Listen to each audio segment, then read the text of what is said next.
And this is just because of all of you out there that have been asking me about my project and bringing it. And unfortunately, I haven't been able to find someone to teach this to that we could expand. So, you know what? The beauty of the internet is what we have to utilize. So, we're going to take volume one.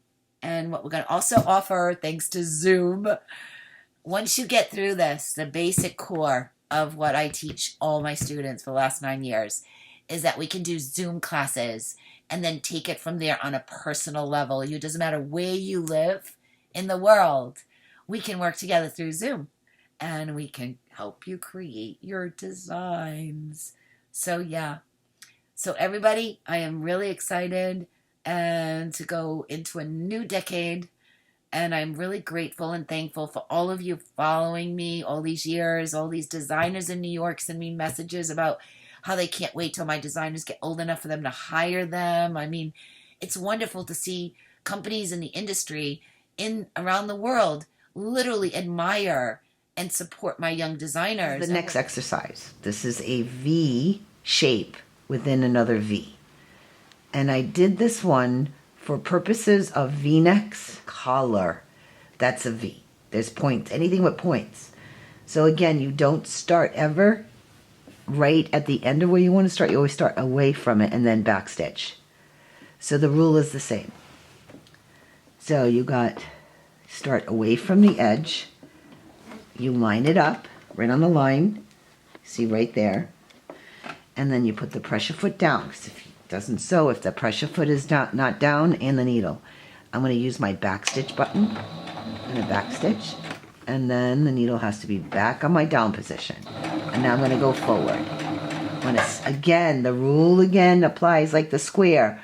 Always stop before you get to a corner because there's a corner here, just like the square. And you see how I landed right on that corner?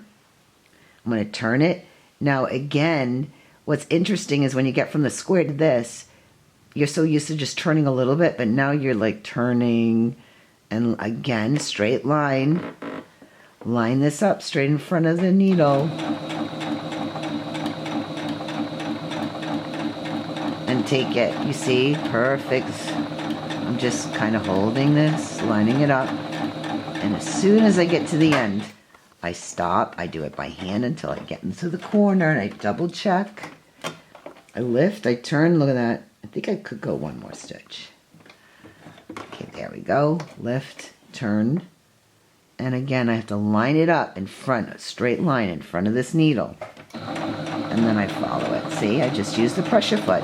Only straight lines use pressure foots, but never on the corners. I'm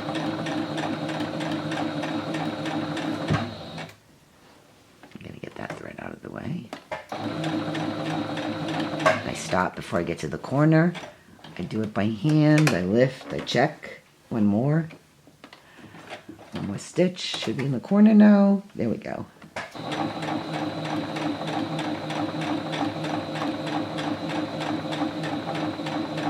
And I stop, take it by hand, lift, check. I think I could do one more. There. Okay, there we go. Now, straight line, line it up with the needle. A straight line, stop before you get to a corner.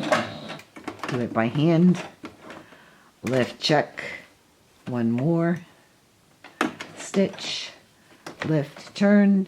Perfect. Straight line. And you always stop before you want to stop. Stop again. Do it by hand. Needle in the down position. Do the back stitch because you always want to do a back stitch to lock it in with. There it is. Use your seam ripper, press down, use this right on that curve, and then go toward the circle part, which is the knife. Turn it over. I always want everyone to keep all their work clean, thread free, get rid of all the threads.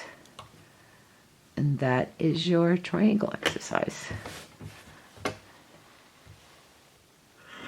That's it, done.